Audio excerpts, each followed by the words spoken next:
Դե ինչ, երկար սպասված հնդկահավի օրը։ Հայաստանում դա ընդունված է բարեկենդանի օր, այսինքն շնորհակալության օր։ Ամերիկայում հնդկահավով են անում, ճիշտ է, մենք հնդկահավը Հայաստանում նոր տարվա սեղանին ենք անում, բայց շնորհակալություն ամեն օր ենք հայտնում։ Սիրելիներս, ես լավ լվացել եմ իմ հնդկահավը։ Հիմա ես ձեզ ցույց կտամ իմ տեսակետը, երկար տարիներ միշտ նոր տարվա սեղանին պատրաստում եմ եւ շատ համեղ է լինում, յուրօրինակ համ ունի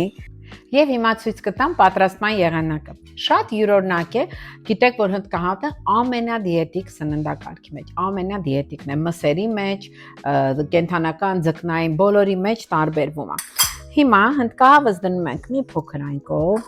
ես ունեմ մաքրած սխտոր, չափաբաժինները կգրեմ, ձեզ կմանրամասնեմ, գաղտնիքները բացում եմ նորից, նույն բաղադրատոմսով դուք կարող եք նաև տավարի թիակը համեմել, նույն բաղադրատոմսով, սիրելիներս շատ անկրկնելի համ ունի, անկրկնելի, ուրեմն անում ենք սխտոր, մաքրած կիվին, որը իր փափկությամբ նրբացնում է մեր մսամթերքը, այսպես տրորում եք կիվին, ավելացնում ենք լիմոն, լիմոնահյութ, շատ համով է, խնդրում եմ, այն մարդիկ ովքեր որ կպատրաստեն, անպայման ինձ կասեք, տեսնենք ձեզ մոտ ինչպես ստացվեց, լիմոն եւ ինչ, մեղր, մեղրը տալիս է նրբություն, մի հատ նայեք, անկրկնելի համ, բոլոր են մարդիկ, ովքեր այդ օրերին իմ մոտ սնվում են, այն դայետից օգտվում են, բոլորը ունենալու եք այս հնդկահավի համ տեսը, ավելացնում ենք սև բիբար, ավելացնում ենք կարմիր բիբար, ես բաղադրատոմսը կգրեմ քանի կիլոգրամանոցին, ինչքան պետք է լցնեք, լավ,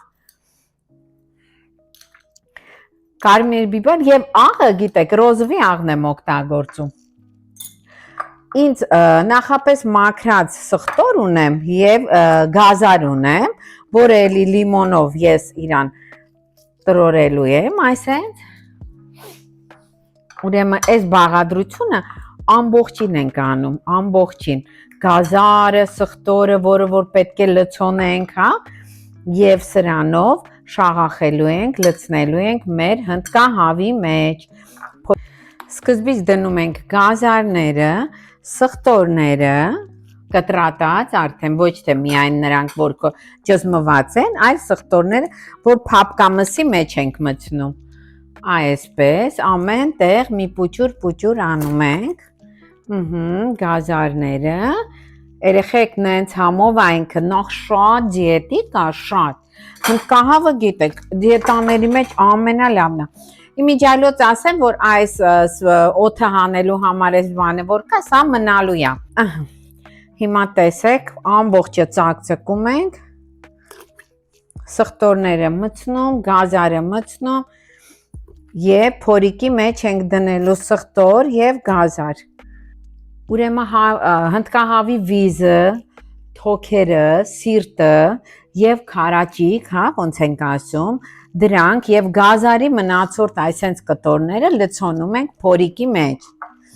հետո վրան ամբողջը այս մեր ինչ որ ունենք, այսենց լավ տրորում ենք, դե բոլորը գիտեն, ես շատ եմ սիրում մասաժ անել, դրա համար հավիկին էլ ենք մասաժ անում, այսպես սիրուն տրորում ենք, մի փոքրիկ կարմիր բիբար եմ ավելացնելու վրան, որ ավելի կարմիր լինի, հետո եթե կուզենաք կարող եք բացել եւ դուք իրան արդեն, բայց սրա արաման լրիվ ուրիշ է, նայ, սիրելիներս, անելուց հետո սա մնալու է 2 օր մարինատի մեջ է մնում, եթե արանքում կտեսնեք, որ ձեր հնդկահավը մի քիչ անալի է, կարող եք ձեռքի մեջ թեթև աղը, սխտորը եւ լիմոնը բացել եւ լցնել վրան, որպեսզի համերը ձեր քիմքին հաճելի լինի, միշտ եղեք շնորհակալ, սիրելիներս, Աստծուն, ձեր հարազատներին, ձեր ընկերներին, ես շնորհակալ եմ բոլոր այն մարդկանց, ովքեր որ նայում են, ինձ հետևում են, զանգում են եւ խորհուրդներ են հասցնում, շնորհակալ եմ ձեզ, շնորհակալ եմ իմ Աստծուն, շնորհակալ եմ բոլոր մարդկանց, առողջ եղեք, միշտ եղեք շնորհակալ